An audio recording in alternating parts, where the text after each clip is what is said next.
I did the work, I should be getting paid, right? Sometimes it feels like I'm living out that song, 1 step forward and 2 steps back. Let's get after it.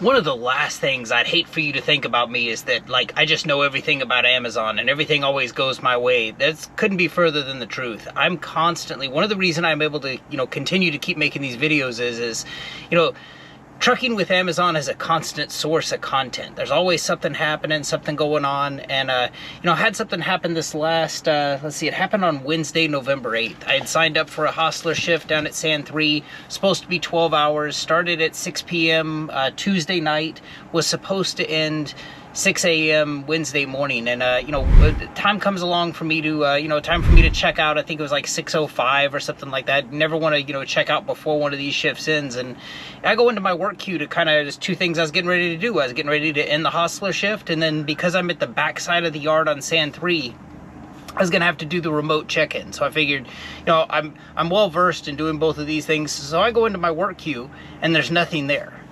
And I'm like, that's so weird. I mean, I've probably done 100 of these shifts over the last year and a half, my time working for Amazon. I've never had that happen before. So next thing I do, I open up the web-based platform and look for, go into my trips in transit. There's nothing there.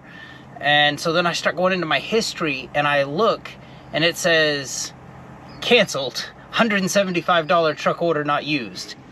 So, knee-jerk reaction, I'm pissed. It's like, the fever of getting somebody to cover the shift comes to me in the form of like phone, email, that type of stuff. But here I am, nobody bothers to tell Big Stupid that the shift has been canceled. I'm there all night, not only with the same phone, same email, but I have a walkie-talkie from the site that anybody could have reached out to me on. So, pretty upset at first, but then immediately, emotions have never really gotten me anywhere. I immediately realized like what this is going to take. I know that this is going to be, I'm going to have to get paid incorrectly for it on the next pay cycle. And then once I'm paid incorrectly for it, I'm going to have to do a payment dispute. So I immediately start putting the groundwork in for, getting that stuff done. The first thing I do, I realize there's 3 things I can kind of try to like affect change on this. First thing I do is I go into the load notes. I leave them a little note saying like, hey, look, it's after 6 o'clock.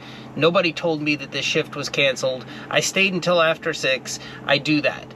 Next thing I'm going to want to do when I'm leaving with the guard shack, I want to let them know, like, hey, can you put a note in this VRID that says that, like, I was here the prescribed amount of time. I stayed until when I was supposed to. Can you just put that note in there? And they do. And then the one thing I forgot is on the way up there, on the way to the guard shack, I kind of make like a proof of life video. It is 6 o'clock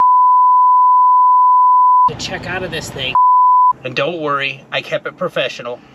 So where am I at it right now? I'm still 3 days away from getting paid incorrectly on it. I know I'm going to be paid $175, not the $1,200 that was agreed upon. I know that it's going to be short $1,025, and in 3 days when I get paid incorrectly, I'm going to do the payment dispute. Now, I thought about when I was making this video, should I just wait till it's all the way done and just show you, step by step how to do it? And I kind of opted not to do that because I kind of want to show you, where I'm at, my fragile emotional state as it is right now. There's a chance that this doesn't go my way and they're like, hey, rather than the $1,200, we're going to pay you $175. And I think if you calculate that out over 12 hours, that means I was working for less than minimum wage. So, what's coming up in the future is I'm going to show you step by step how to do a payment dispute. And then I hope to, with the next pay cycle, show you that, hey, look, I did end up getting paid for it. I do assume things will go my way. I've laid all the proper groundwork for that to happen, but I'm going to walk you through each one of those steps so that hopefully if you're ever in this situation,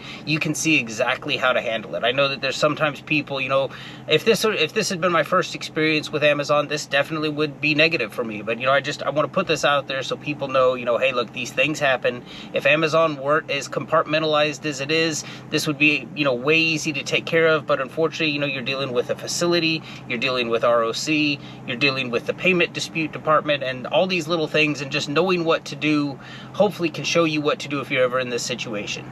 More to come on this for sure, but as always, I hope this video serves you well. Appreciate you for watching. Take care.